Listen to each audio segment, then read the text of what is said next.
overlooked trends in terms of unstructured data security and in particular data at rest. One of the key themes is that a lot of people today are focused on coverage. Let's cover data sources.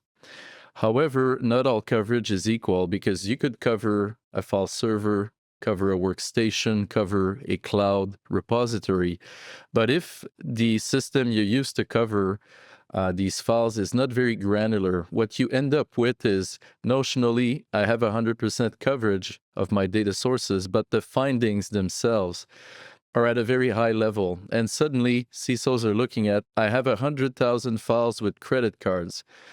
That doesn't mean anything. Where do I go from there? You don't know if these numbers are false positive, test numbers.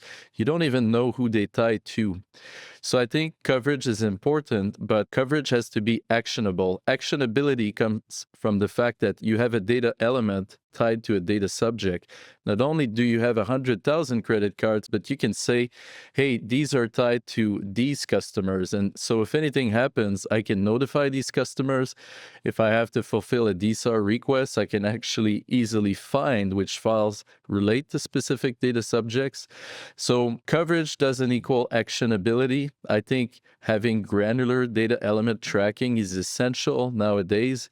Otherwise, it's a sword going through water. You're going to have coverage, but you won't be able to do things in times of incidents or to support compliance programs.